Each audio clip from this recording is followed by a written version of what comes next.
Queridos, eu quero convidá-los, em nome de Jesus, a que abramos a palavra de Deus na carta de Paulo aos Efésios, capítulo 1.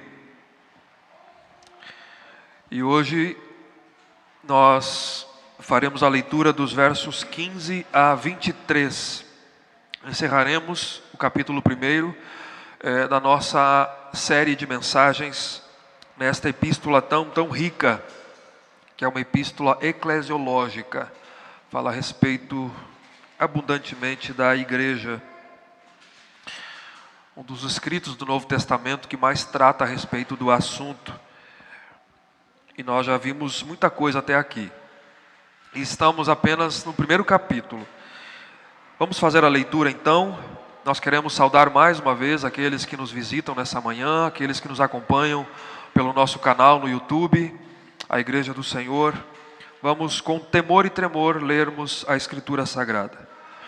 Diz assim: por isso também eu, tendo ouvido a fé que há entre vós no Senhor Jesus e o amor para com todos os santos, não cesso de dar graças por vós, fazendo menção de vós nas minhas orações, para que o Deus do nosso Senhor Jesus Cristo, o Pai da glória, vos conceda espírito de sabedoria e de revelação no pleno conhecimento dele, iluminados os olhos do vosso coração, para saberdes qual é a esperança do seu chamamento, qual a riqueza da glória da sua herança nos santos, e qual a suprema grandeza do seu poder para com os que cremos, segundo a eficácia da força do seu poder, o qual exerceu ele em Cristo, ressuscitando-o dentre os mortos e fazendo-o sentar à sua direita nos lugares celestiais, acima de todo principado e potestade, poder e domínio,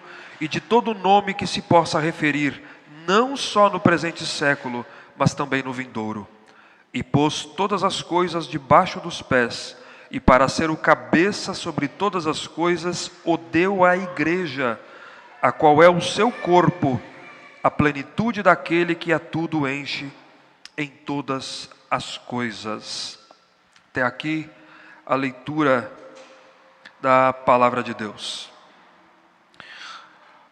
Meus irmãos, a minha expectativa nessa manhã é que Deus ele fale conosco poderosamente, graciosamente, por meio desta passagem que nós lemos.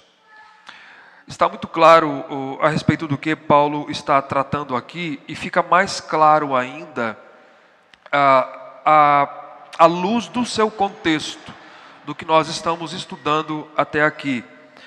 Paulo ele iniciou a sua epístola, dos versos 3 a 14, com uma palavra de louvor à Trindade, uma eulogia, expondo esse plano glorioso, redentor, do Deus Pai, do Deus Filho, do Deus Espírito Santo, como esse plano foi elaborado antes que houvesse mundo, antes de Gênesis 1, verso 1, e como esse plano ele foi cumprido e está sendo cumprido no tempo, na história, no espaço. Ele descreve quais são as bênçãos da igreja em Cristo Jesus e como é que a salvação dos cristãos acontecem. Ele inicia bem dizendo a Deus Pai, do nosso Senhor Jesus Cristo, porque Ele nos tem abençoado com toda sorte de bênção espiritual nas regiões celestiais em Cristo. Ele nos elegeu e Ele nos predestinou para Ele. O Filho nos redimiu, nos remiu, nele fomos feitos herança, e o Espírito Santo nos selou e nos penhorou como propriedade de Deus, e tudo isso em louvor da glória de Deus. Ele fecha isso no verso 14. A segunda parte do capítulo 1 é a que nós lemos, do verso 15 a 23. Após então descrever esse plano redentor, que Paulo chama no verso 9 também do desvendamento do mistério da vontade de Deus, que nos foi revelado. Após essa eulogia, Paulo vai fazer a sua primeira oração pelos Efésios. Primeira oração dele, que é essa perícope. E o objetivo nessa manhã é aprendermos com esta oração de Paulo. Qual é o conteúdo dessa oração? Ela é uma oração de petição e de intercessão. Por assim dizer, Paulo, ele diretamente não faz o que ele fez antes, somente louvar a Deus. Ele agradece a Deus, mas ele intercede pela igreja agora, com base no seu sermão, dos versos 3 a 14. Para mim, eu já disse isso para vocês, uma das melhores definições de oração para mim vem do escritor, um dos seus livros, John Bunyan. Ele escreveu que a oração é um sincero, sensível e afeiçoado derramar do coração ou da alma a Deus, através de Cristo e no poder e na assistência do Espírito Santo. É uma das definições, para mim, mais belas e completas a respeito da oração. A oração é um meio de graça, é uma disciplina espiritual que visa a comunhão com Deus, que visa relacionamento com Deus, que visa quebrantamento diante de Deus, que visa intercessão e para crescimento também. O Novo Testamento considera a oração um meio de crescimento espiritual, que faz parte do conteúdo da petição de Paulo aqui por eles. A petição de Paulo aqui se resume assim: que Deus os iluminasse a igreja, que eles tivessem entendimento espiritual, discernimento espiritual, conhecimento. Paulo vai orar pelo conhecimento da igreja nessa manhã. E nós vamos dividir, está claro a divisão, aqui em duas partes. Primeira parte, dos versos 15 a 16, Paulo ele vai dar graças a Deus pela vida da igreja, porque ele expressa a sua alegria, porque ele percebe características da igreja, na igreja do Senhor Jesus. Então, ele louva a Deus, nós veremos quais são essas características. Em segundo lugar, nós veremos então a oração propriamente dita de Paulo, que é o conteúdo dela. Vamos então, dito isso, para a primeira parte, versos 15 e 16. Paulo, ele aqui ele nos revela mais um propósito da sua carta, tecnicamente falando, que é dar graças a Deus pela igreja, pela vida dos Efésios. E ele expressa essa alegria, essa gratidão a Deus, porque tem duas coisas que caracterizam a vida dos Efésios: é a fé e o amor. A fé e o amor. Vamos ver cada uma delas? Vejam aí no verso 15 e 16 novamente. Por isso, esse por isso introduz o que ele vem dizendo antes. Por essa razão, que ele disse nos versos anteriores: vocês ouviram a palavra da verdade, verso 13, o evangelho da salvação, e tendo nele crido, vocês fostes selados com o Espírito Santo. Por isso, porque vocês creram, então foram selados pelo Espírito. Por isso, também eu, tendo ouvido a fé que há entre vós, no Senhor Jesus, e o amor para com todos os santos, não cesso de dar graças por vós, fazendo menção de vós nas minhas orações. O ponto aqui, esse tendo ouvido, ele causa um barulho no ouvido dos intérpretes, porque pode ser que Paulo, esse verbo aqui, ele aponte que do tempo que ele esteve lá em Éfeso, ele plantou a sua igreja na terceira viagem missionária, entre o ano 53 e 57, mais ou menos. Então, Paulo está preso aqui entre o ano 60 e 62.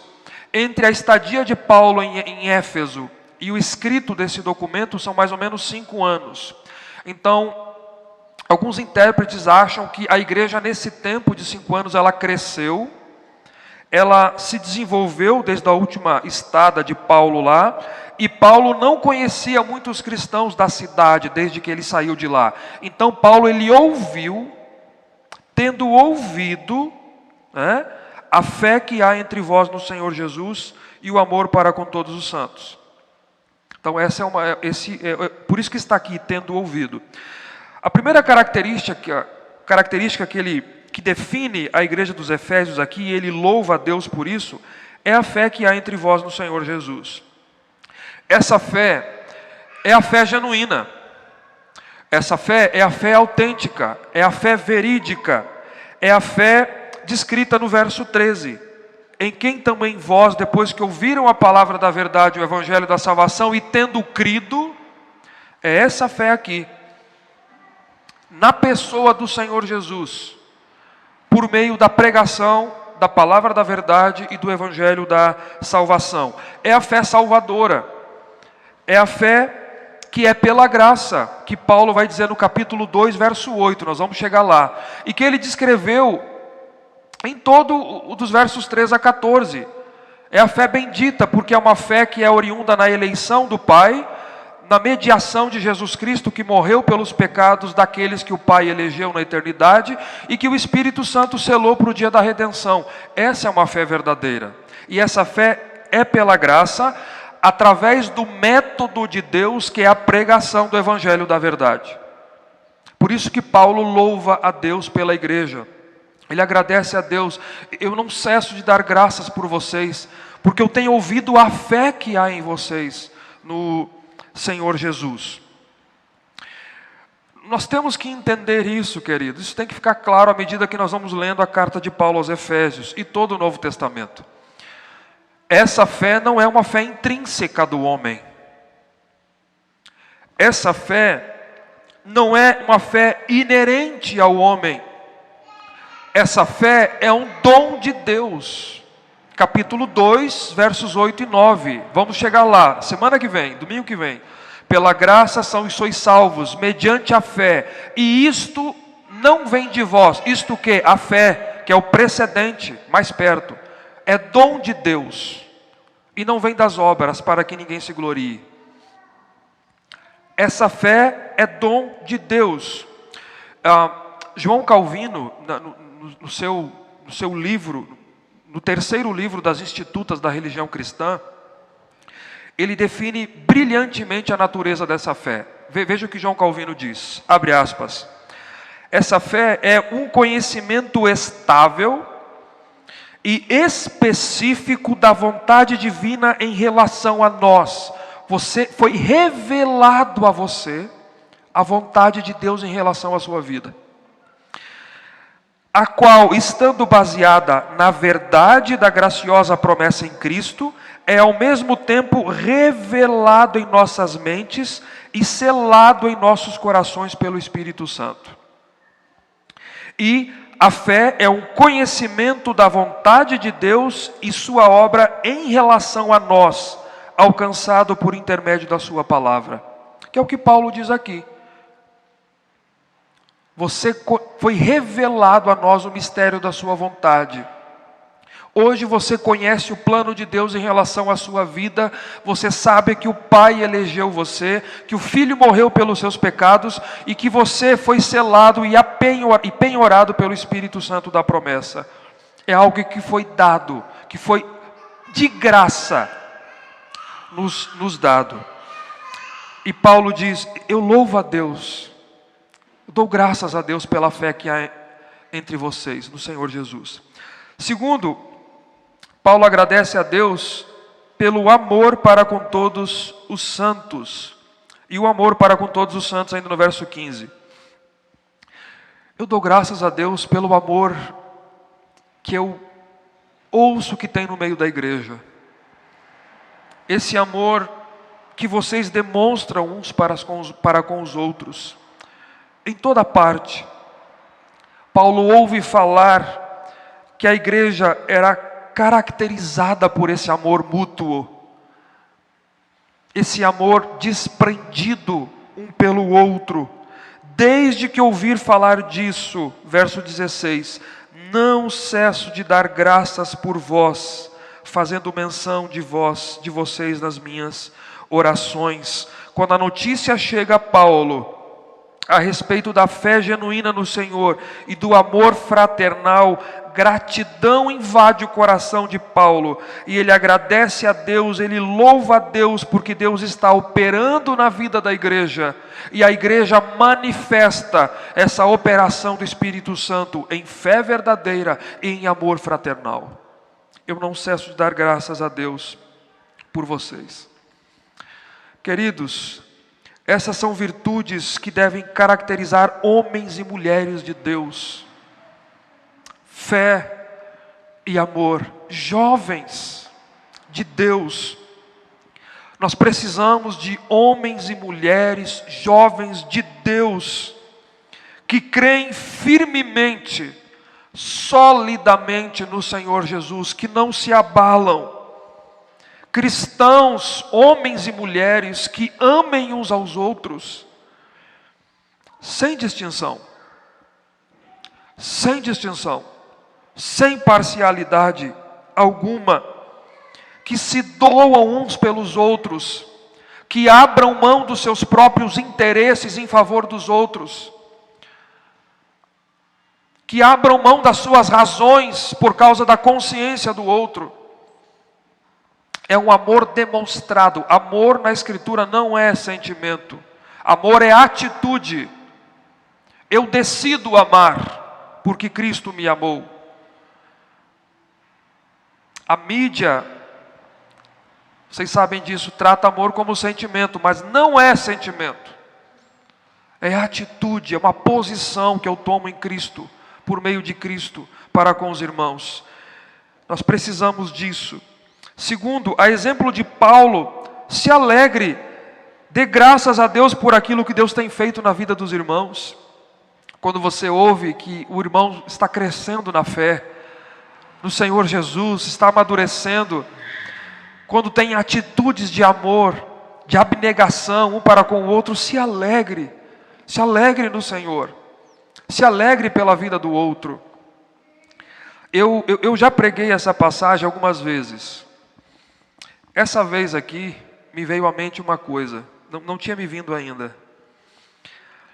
Eu pensei o seguinte: se Paulo estivesse hoje entre nós, e enviasse uma carta à nossa igreja, eu, Paulo, apóstolo de Jesus Cristo pela vontade de Deus, à igreja presbiteriana de Bento Gonçalves, será que ele teria essas duas razões para agradecer a Deus? Olhando para esta igreja, será que Paulo louvaria a Deus, agradeceria a Deus pela fé que há em vocês no Senhor Jesus e pelo amor para com todos os santos?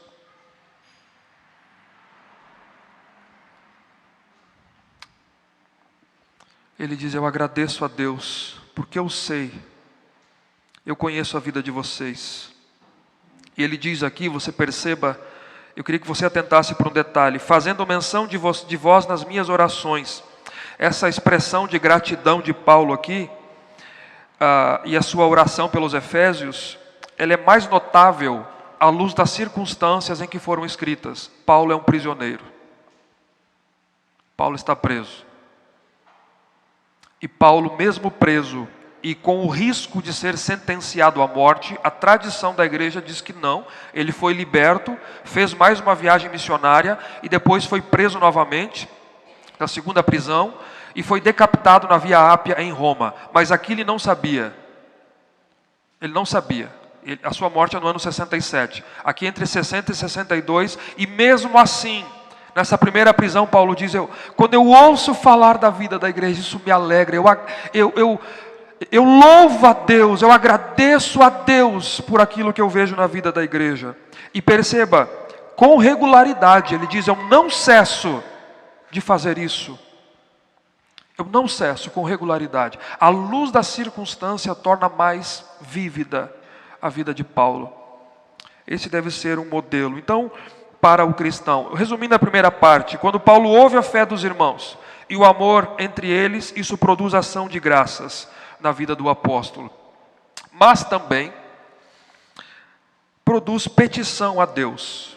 E aqui nós estamos na segunda parte do sermão, que é a oração de Paulo, é o conteúdo dela. Quando nós examinamos a oração de Paulo, nós conseguimos aprender a natureza da intercessão eficaz e essencial na vida do cristão. Eu creio que grande parte das nossas orações ficam bem aquém de uma oração eficaz e essencial.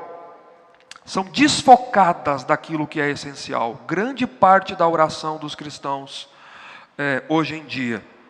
Aqui Paulo vai orar por algo que é essencial. Porque se por um lado eles eram caracterizados com essas virtudes de fé e amor, a igreja dos Efésios, por outro lado, havia algo que Paulo entendia que faltava na vida da igreja. Ou que Paulo entendia que era lembrá-los, Paulo queria lembrá-los de quanto era essencial isso na vida da igreja, que é conhecimento, iluminação, discernimento espiritual, iluminação para o pleno conhecimento, que é o tema do nosso sermão. Orando por iluminação. Paulo entendia que era essencial e que faltava na vida da igreja. São 3 partes e, por favor, me acompanhem aí. Vejam só, versos 17 e 18, na parte A, em primeiro lugar, Paulo ora para que Deus lhes conceda iluminação. Veja aí, na sequência, né? Não cesso de dar graças a Deus por vós, fazendo menção de vós nas minhas orações. Para que, então ele introduz, primeiro, para que o Deus de nosso Senhor Jesus Cristo, o Pai da glória, aqui ele diz a quem é dirigida a sua oração, ele dirige ao Deus do nosso Senhor Jesus Cristo, ele está remontando os versos anteriores aqui, e ao se dirigir a Deus, Paulo contempla o ser do Pai, o ser de Deus, ele é o Pai da glória, eu me dirijo ao Pai da glória. Com qual alvo? Qual o objetivo a oração de Paulo? 17 na parte B. Para que lhe seja dado, para que vos conceda espírito de sabedoria e de revelação no pleno conhecimento dele. Essa é a petição de Paulo. Vocês sabem que no Novo Testamento a dificuldade dos intérpretes é entender a palavra espírito. Porque espírito é a mesma palavra grega, pneuma, no Novo Testamento. Ela pode ser espírito humano, ela pode ser espírito de anjos e pode ser Espírito Santo, Espírito de Deus. Então as nossas traduções variam. Eu e grande parte também de intérpretes entendemos que aqui é o Espírito Santo, com letra maiúscula. Primeiro, porque você encontra no Novo Testamento diversas expressões similares ao Espírito. Espírito da verdade, ele é o espírito de adoção. Nós lemos aqui no sermão de despedida, né, a respeito do Espírito Santo, você encontra muito disso. Segundo, quando Deus ilumina os olhos de alguém, a mente de alguém, ele faz pelo Espírito Santo. Nós lemos na liturgia, ele é o Espírito da verdade, ele vos ensinará toda a verdade, ele vos guiará em toda a verdade, ele vos fará lembrar de toda a verdade. É obra do Espírito Santo trazer luz ao entendimento do cristão. Em terceiro lugar, eu queria que você abrisse no livro de Isaías, capítulo 11, verso 2. Você vai ver aqui uma expressão muito similar ao Espírito Santo. Isaías capítulo 11, verso 1 e 2. Do trono de Jessé sairá um rebento, e das suas raízes um renovo. Repousará sobre ele o Espírito do Senhor, o Espírito de sabedoria e de entendimento, o Espírito de conselho e de fortaleza, o Espírito de conhecimento e de temor do Senhor. Então, aqui é uma referência de Paulo. Ele é o espírito de sabedoria. E o que deixa mais claro aqui? Na época de Paulo, a maneira que os escritores do Novo Testamento eles se utilizavam para que uma ideia fosse fixada na mente das pessoas era repetição da ideia, várias vezes. Várias vezes. É o que Paulo faz aqui. Espírito de sabedoria e revelação e pleno conhecimento dele, iluminados. Então, é a maneira que os escritores do Antigo Testamento se utilizavam nos seus escritos para reforçar uma ideia. Você vê aqui que no verso 17 e 18, Paulo utiliza 5 expressões que se referem à mesma coisa. Conhecimento. Conhecimento.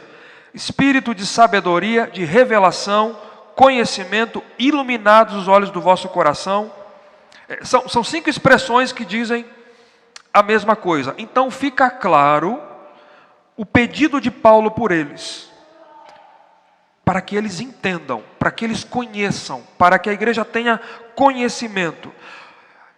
Então, eles que haviam sido selados com o Espírito Santo quando creram, Paulo ora agora para que haja uma operação do Espírito Santo neles, a fim de que eles fossem iluminados, recebessem entendimento para crescerem no pleno conhecimento de Deus. Isso lhes daria um entendimento mais claro, mais profundo das verdades do Evangelho e do plano redentor que Paulo apresentou dos versos 3 a 14. Dos versos 3 a 14. Veja o contexto no verso 18. Ele diz que o Pai da glória vos conceda espírito de sabedoria e de revelação no pleno conhecimento dele, iluminados os olhos do vosso coração. É iluminação. O que é iluminação aqui? É o espírito de revelação do verso 17. Paulo está orando para a iluminação. Não é revelação aqui no contexto atual, de ficar adivinhando as coisas. Né? Porque tem isso hoje no evangelicalismo brasileiro, né? Você ficar adivinhando as coisas na vida das pessoas. Não, aqui é iluminação. Iluminados os olhos do vosso coração. A iluminação, o entendimento espiritual. Paulo utiliza palavras aqui que retratam o coração humano que enxerga quando ele é iluminado, que ele enxerga, que ele tem conhecimento quando ele é iluminado pela luz divina. Ele passa a ver, a entender, a compreender as coisas espirituais, as coisas de Deus.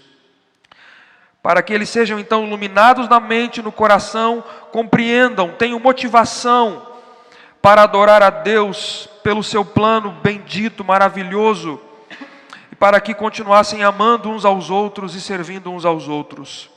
Porque, irmãos, nós só podemos enxergar a Deus claramente. Você só pode conhecer as verdades de Deus iluminados pelo próprio Espírito de Deus. Fora da obra do Espírito de Deus, os olhos do nosso coração são cegos. Primeira carta de Paulo aos Coríntios, capítulo 2, verso 14, ele diz que o homem natural não entende as coisas do Espírito, porque lhe parecem loucura, e eles não podem discerni-la, porque elas só se discernem espiritualmente. 2 Coríntios 4, verso 4, diz que o Deus desse século cegou o entendimento dos incrédulos, para que não lhes resplandeça a luz do Evangelho, da glória de Deus. Deus tem que iluminar a nossa mente pelo seu Espírito Santo, para que você conheça as verdades espirituais. Para ter um entendimento, conhecimento de Deus. Eu queria dizer algo importante aqui também, a respeito disso. Essa iluminação aqui, esse conhecimento, não é algo produzido naturalmente. Não é algo experiencial da sua vida, e nem da minha.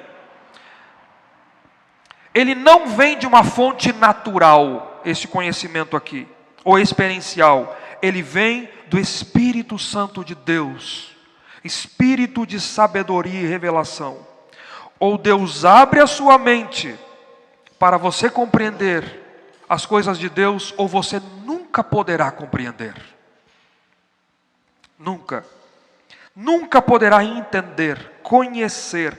É preciso uma ação do Espírito Santo a fim de que tenhamos, ele diz aqui, pleno conhecimento dele. No verso 17, pleno conhecimento dele. E é por isso que precisamos orar. E é exatamente isso que Paulo faz por eles. Senhor, conceda espírito de sabedoria e revelação, ilumine os olhos do entendimento, do coração deles. Paulo entende que algo faltava e que era essencial para a vida dos efésios, e eu entendo que é essencial para a nossa vida também. Essencial. A minha pergunta nessa manhã é se alguém ora assim. Se alguém ora assim. Você não precisa levantar a mão, mas apenas medite. Alguém ora assim a Deus? Senhor, me conceda isso, a fim de que possamos ter pleno conhecimento de Deus, para louvar a Deus, para servir a Deus, para viver as verdades cristãs, viver a fé, viver o amor, entender o plano de Deus. Talvez a minha e as suas orações estejam desfocadas daquilo que é essencial. Talvez elas estejam desfocadas, que nessa manhã elas voltem ao prumo. Queridos, as orações de muitos evangélicos brasileiros têm sido canalizadas em outras prioridades. Infelizmente, riquezas e desfocadas. Campanhas e campanhas que giram em torno de coisas essencialmente aqui desse mundo, que não jorram para a vida eterna. Algumas lícitas, mas que não jorram para a vida eterna, não são essenciais. Quantos cristãos ainda estão presos no erro religioso porque lhes faltam entendimento, conhecimento, discernimento? Muitos sofrendo, muitos cometendo erros que não são dolosos, dolosamente. Muitos não, mas porque estão cegos, sem entendimento espiritual, e vivem uma vida cristã, um cristianismo muito aquém dos planos do projeto de Deus. Cristãos que não crescem, que são eternos meninos, eternas meninas na fé.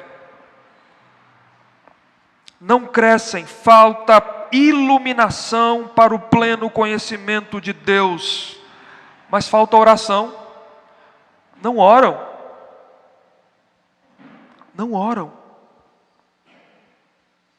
e quando oram, uma oração desfocada.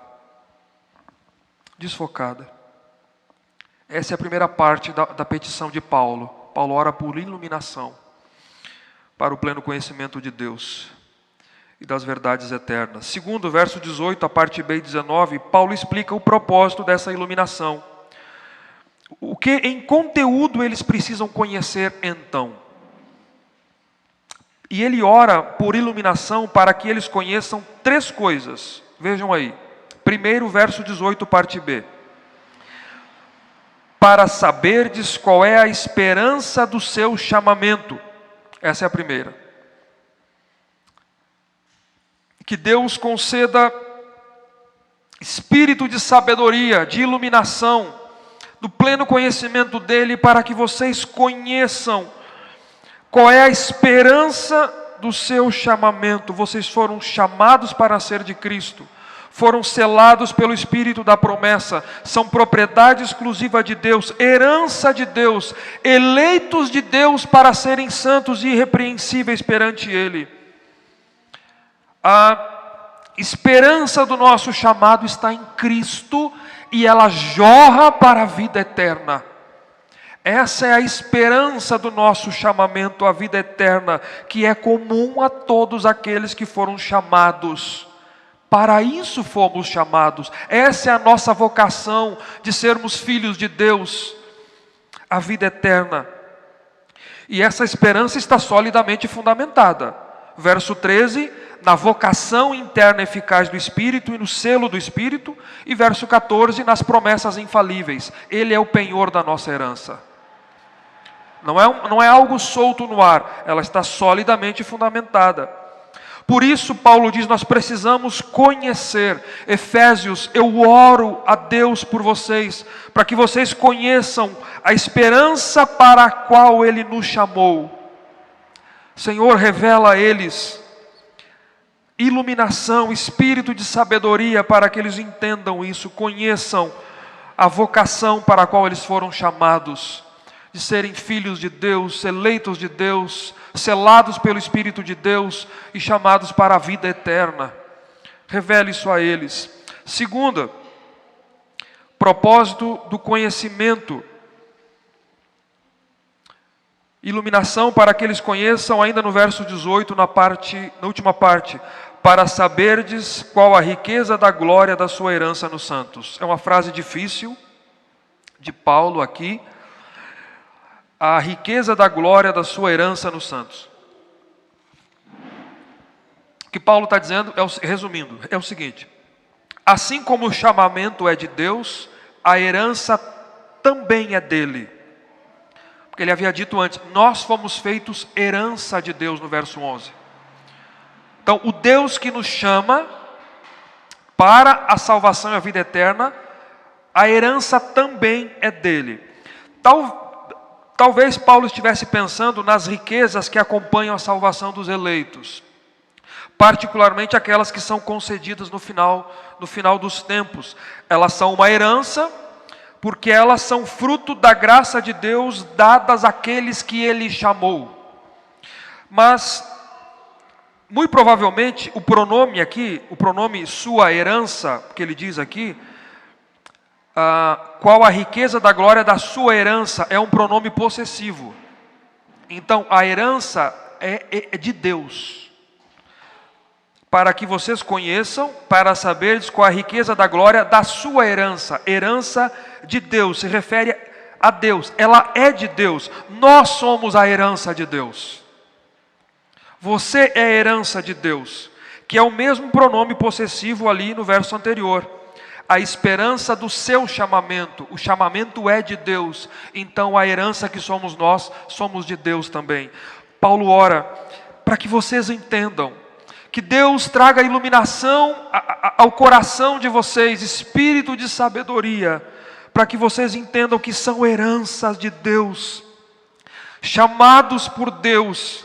E destinados para a vida eterna. Que é a nossa herança também. A vida eterna. Se você creu em Jesus Cristo, você é eternamente dele.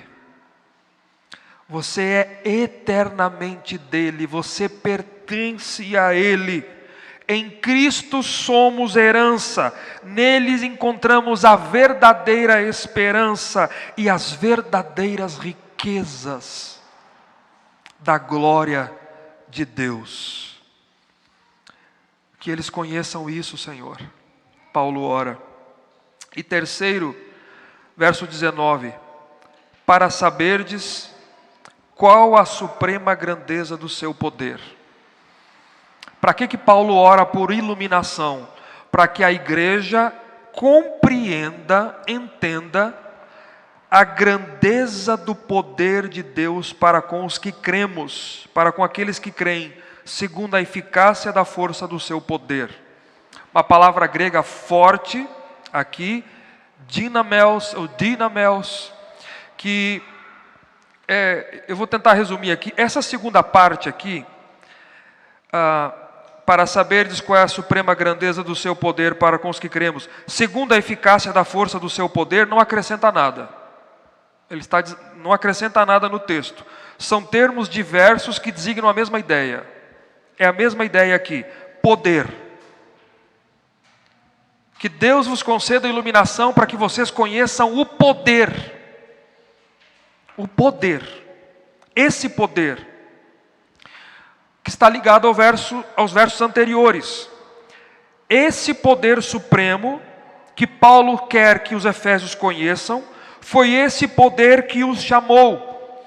Foi esse poder que os selou para o dia da redenção. E foi por causa desse poder, ele é a razão da nossa esperança até o resgate. Esse poder, veja o que ele diz, o poder para com os que cremos, a grandeza do seu poder para com os que cremos. Irmãos, O que Paulo está dizendo é que esse poder aqui é exercido, ele foi exercido em favor dos cristãos, e ele habita em você. Esse poder habita em nós. Nós fomos alvos, a igreja é alvo do poder de Deus em seu plano glorioso. Foi um supremo poder que agiu para que você cresce, para que você se tornasse filho de Deus, e que age em você hoje. É tão forte essas expressões aqui, essas três palavras que Paulo utiliza aqui, e qual a suprema grandeza do seu poder, eficácia e força. Poder, eficácia e força. Quando juntas na mesma sentença grega aqui acumulada, você nem consegue determiná-las com precisão. É um poder tão grande que agiu na sua vida e que age em você hoje. E Paulo diz, Senhor, eu oro para que eles conheçam o poder que agiu na igreja. Que poder! Ilumina o entendimento deles, a fim de que eles compreendam a infinitude desse poder supremo, sobrenatural, que agiu em favor deles. Irmãos, que Deus abra os nossos olhos, que Deus abra o nosso entendimento para compreendermos de fato o que Deus fez por nós, o que Deus fez por você. Atente para isso. O que Deus fez por mim e por você, o poder que foi utilizado, a suprema grandeza do seu poder para conosco. Você quer saber que poder é esse? Que é a terceira parte do nosso sermão, dos versos 20 a 23, Paulo explica qual é a dimensão desse poder de Deus. Vejam aí a dimensão desse poder. O qual, ou seja, o poder, o qual ele exerceu em Cristo, ressuscitando-o dos mortos, fazendo-o sentar à sua direita nos lugares celestiais. Sabe que poder é esse? Foi o mesmo poder que foi manifestado, exercido em Cristo, ressuscitando dentre os mortos. Foi esse poder que foi utilizado em favor da sua igreja. E Paulo ora, Senhor, que eles conheçam que poder é esse. A ressurreição de Cristo dentre os mortos, ela foi a expressão do poder de Deus, que ao terceiro dia levantou um cadáver vivo, imortal, e que hoje está sentado à direita do Pai. E é o equivalente do que o Senhor fez por nós, em nós, e a prova do que Ele pode fazer. Esse poder que Paulo diz aqui, Ele não só ressuscitou a Cristo dentre os mortos, mas fez Cristo ascender aos céus e sentar à direita de Deus no trono do universo onde Ele reina. Foi esse poder. E Ele reina, verso 21, acima de todo principado, e potestade, e poder, e domínio, e de todo nome que se possa referir, não só no presente século, mas também no vindouro. Talvez Paulo, ele menciona isso aqui, da grandeza desse poder de Deus, que fez Cristo ressuscitar, subir aos céus, está acima de todo nome, porque na cidade de Éfeso, conhecida por suas artes mágicas, feitiçaria, e onde muitos abandonaram suas práticas com a pregação do apóstolo Paulo por 3 anos lá, se converteram a Cristo, na província da Ásia, muitos mestres talvez ainda estavam ensinando erroneamente angelologia, a posição dos anjos em relação a Cristo, talvez uma referência aos demônios aqui em relação a Cristo. E o que Paulo está afirmando a eles é que Cristo está acima de todos eles. Jesus está acima de todos eles. Cristo foi exaltado pelo poder de Deus, e não existe poder fora dele, superior a ele. Toda autoridade lhe foi dada no céu e da terra. Jesus disse: Ele domina sobre tudo, e o seu domínio não é somente no presente século, mas também no porvir. Ele é o soberano. Ele permanecerá reinando até que todos os inimigos do povo de Deus e de Deus sejam subjugados, sejam definitivamente subjugados debaixo dos seus pés. Versos 22 e 23: E pôs todas as coisas debaixo dos pés, e para ser o cabeça sobre todas as coisas, o deu à igreja, a qual é o seu corpo, a plenitude daquele que a tudo enche em todas as coisas. Cristo é soberano, o seu domínio é universal sobre todas as coisas, não exclui nada do que há, do que existe nesse mundo, tudo está debaixo dos seus pés. E vejam só isso, é muito importante. E para que Cristo seja o cabeça de todas as coisas, o que é que Deus fez? Deus deu Ele à igreja. Deus deu Cristo à igreja. Todo esse plano de Deus envolve a igreja, você e eu. Faz parte dos planos de Deus. Isso. Deus coloca todas as coisas debaixo dos pés do Filho e o designa cabeça sobre todas as coisas. E para isso Ele deu o Filho à igreja, que é o seu corpo. O corpo. E Ele define a igreja que é a plenitude de Cristo, que a tudo enche em todas as coisas. Que maravilha, que maravilha.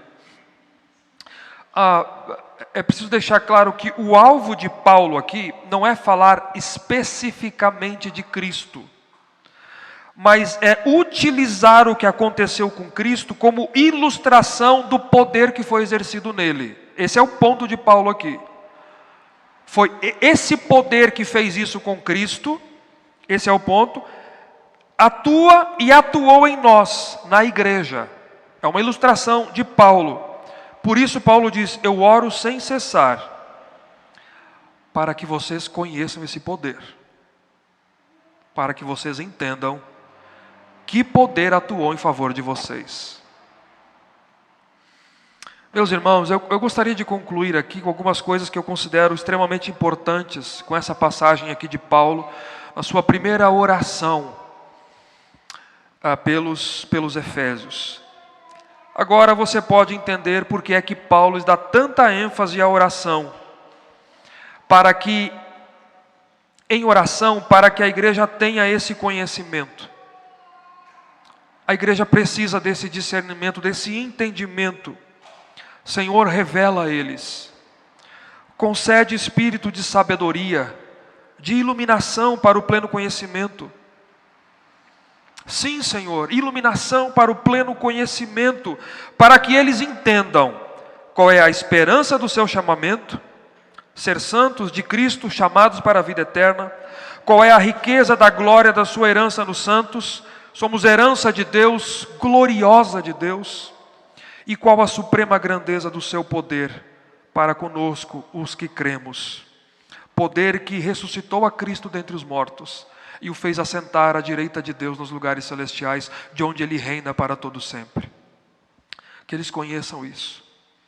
Eu oro por eles, para que a igreja entenda isso.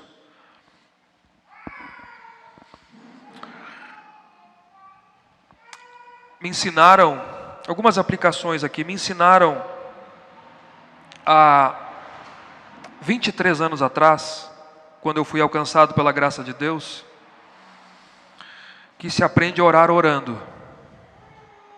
Não, a resposta é não.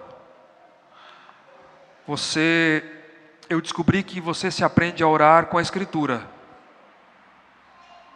lendo a Escritura. A Escritura lhe ensina a orar. Do contrário, não haveria tantas orações erradas, desfocadas, sem sentido, com dimensão desconexa, e ao contrário da oração de Paulo, não ensina e não edifica ninguém. Aprendemos a orar com a Escritura. A oração de Paulo é um compêndio teológico, vocês perceberam, né? É um compêndio teológico. Você precisa da Escritura e eu também para aprendermos a orar. Esse é o primeiro ponto que eu queria deixar para vocês. Segundo, ore. Interceda uns pelos outros. Dedique tempo. Irmãos, minhas irmãs, ore umas pelas outras. Ore pelos irmãos. Ore pela igreja. Interceda não para si mesma. Não para si mesmo. Quando você estiver orando diante de Deus, sentado de pé, deitado de joelhos, você lembre dos irmãos, lembre da igreja, interceda. Que a sua oração vai além de você. E faça isso como Paulo, com ações de graças por aquilo que Deus está fazendo na vida da igreja. Por aquilo que Deus está operando na vida dos irmãos. Terceiro, você precisa começar a estabelecer o que de fato é essencial na sua vida e dar prioridade a isso. Quando você for orar, lembre disso. O que é de fato essencial na minha vida? Do que eu não posso viver sem? E ore por isso. Comece a orar por isso. Dedique tempo a isso. Na esteira disso, nada eu e você podemos, nada poderíamos sem Deus, sem a ação do Espírito Santo de Deus na minha e na sua mente, no meu e no seu coração, na minha e na sua vida. Nada. Portanto, ore e peça a Deus que Ele lhe conceda iluminação para o pleno conhecimento dEle. Que Ele abra o seu entendimento e você compreenda as coisas espirituais, o plano eterno de Deus, descrito por Paulo aqui, para que você compreenda a vontade de Deus para a sua vida, para que você compreenda as Escrituras Sagradas. Todas as vezes que você for ler a Bíblia, antes ore a Deus: Senhor, dê iluminação à minha mente, ilumina a minha mente para que eu possa compreender a Tua vontade, compreender a Tua palavra. É o lema de João Calvino: orare et labutare, em latim, segundo a Escritura. Você deve labutar, estudá-la, mas também orar, para que o Espírito ilumine a sua mente, para que você e eu compreendamos a natureza da igreja. Um dos maiores problemas para mim, em relação aos cristãos de hoje, é entender a eclesiologia, a relação, o que é a igreja. Muita coisa seria diferente se compreendêssemos de fato o que é a igreja. Para que você entenda a esperança do seu chamamento. O supremo poder que agiu na sua vida e que age na sua vida.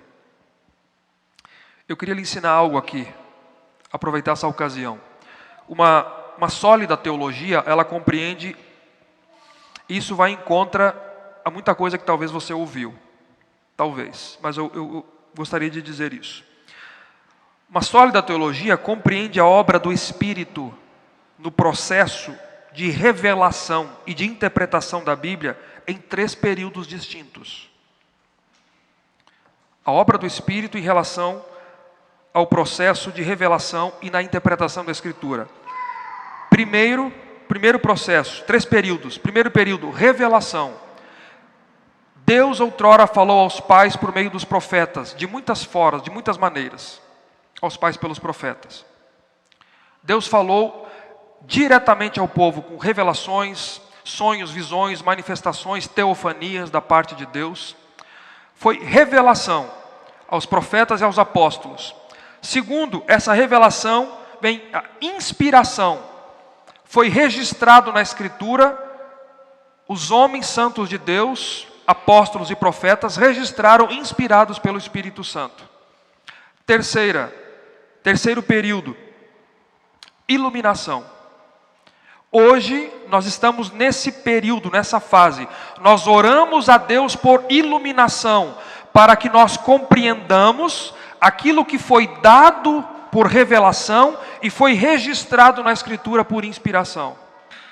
Então você não ora mais por revelação, e nem no sentido estrito do termo, inspiração. Porque são períodos que já passaram. Deus já revelou a sua vontade e por inspiração do Espírito já foi registrado. Nós oramos para que Deus ilumine a nossa mente, para que nós compreenda aquilo que foi revelado e que foi inspiradamente registrado. Tá certo? Eu queria também que você e eu, nessa manhã, entendamos aqui, na intenção de Paulo, vai ficar mais claro à medida que nós expomos o restante, a importância da igreja no reino de Deus. Deus deu Cristo à igreja. Cristo à igreja, a qual é o seu corpo, a plenitude daquele que enche tudo, daquele que a tudo enche em todas as coisas. Tudo que você vê hoje não existirá mais. Tudo que você vê nesse mundo não existirá mais, mas a igreja ela permanecerá. A igreja permanecerá. Entrará novos céus e nova terra. Tudo vai passar. A igreja vai permanecer. Por isso, ame a igreja. Ame a igreja.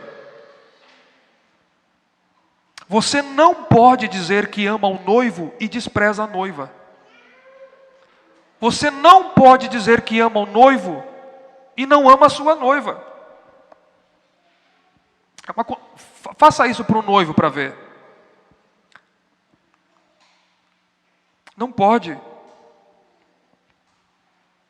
Zele por ela. Zele pela igreja. Zele pelos irmãos. Abra mão dos seus direitos em favor dos irmãos.